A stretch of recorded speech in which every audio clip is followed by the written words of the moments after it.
plus de préparation égale moins de stress.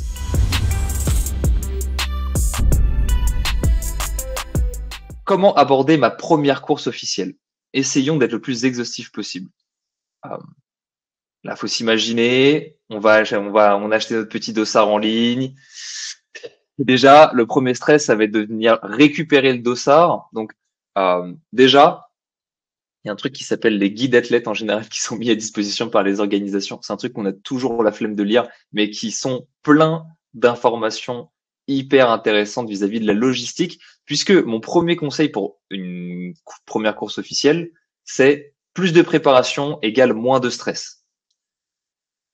En général, la seule différence entre faire un 10 bornes tout seul dans la forêt et faire un 10 bornes officiel, c'est juste la quantité de stress que va générer cette course et la quantité de stress qu'on va vivre dans les jours précédant la course. C'est vraiment la seule différence et l'une des manières de le diminuer, c'est en se préparant. J'ai noté 3 points sur la préparation qui en général sont source de stress. La première, c'est la gestion du temps.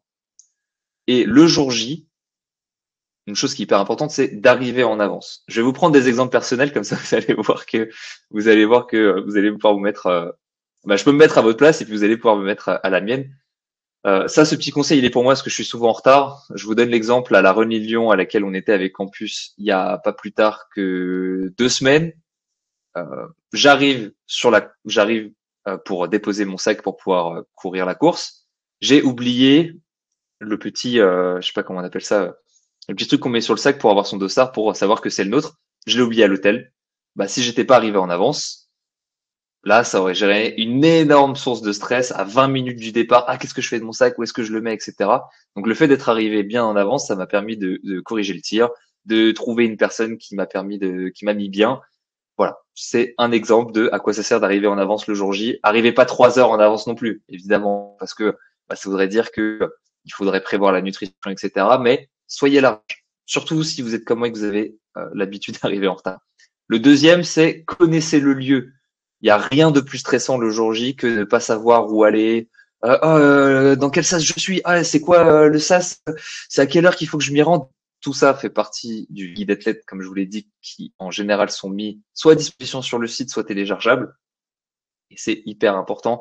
Quand vous allez récupérer votre dossard, en général sur les grosses organisations, il y a même souvent des sortes de points formation avec le parcours, euh, les horaires des SAS, etc. N'hésitez pas à vraiment prendre les informations. Prenez des photos. Moi, ce que j'aime bien faire, c'est vis-à-vis des SAS, où souvent il y a une petite carte avec les points d'accès. Ah le métro, il est là, faites tel chemin pour arriver à votre SAS. On prend une petite photo, comme ça, le soir, on n'a pas besoin d'aller se galérer sur le site. Tout est fait. Sinon, après, le jour J, même si vous n'êtes pas un as de l'orientation, vous inquiétez pas. Même sur les plus petites courses, on parle de plusieurs centaines de coureurs, quand c'est pas plusieurs milliers ou plusieurs dizaines de milliers. En général, vous n'allez pas vous perdre. Voilà, tout le monde va au même endroit, tout le monde veut faire la même chose. Vous avez le droit de parler aux autres. Vous avez le droit de poser des questions. Voilà, vous voyez quelqu'un en tenue avec un dossard. Ah, excuse-moi, tu sais où est le départ, tu sais les trucs. On a encore le droit de communiquer. On a tendance à l'oublier, mais on a encore ce droit-là. Donc, n'hésitez pas pour faire diminuer le stress, mais se préparer en avance, c'est quand même mieux. Mon troisième petit conseil sur la préparation, c'est avoir une liste pour ne rien oublier. En course à pied, il n'y a pas grand-chose, surtout qu'en général, on arrive sur la course avec toutes ses affaires, mais parfois, il suffit qu'il fasse un peu froid ou que ça soit en début de saison. On n'arrive pas forcément habillé en tenue de coureur, mais voilà, le dossard, les épingles, chaussettes, chaussures, shirt, t-shirt, les manchettes s'il faut. Juste avoir une liste, la nutrition, évidemment, pas oublier la nutrition. Combien de fois ça m'est arrivé? Vous savez que ça m'arrive souvent. Alors moi, ça me le fait avec le triathlon. Je vous donne une petite anecdote, mais de rêver que j'arrive sur un triathlon, j'ai oublié de gonfler mes pneus et j'ai oublié ma nutrition. Ça, c'est c'est ma plus grande peur. Ça m'arrive, mais je sais, même encore, alors que je fais plus de triathlon. Bref, tout ça pour dire, faites une liste pour ne rien oublier.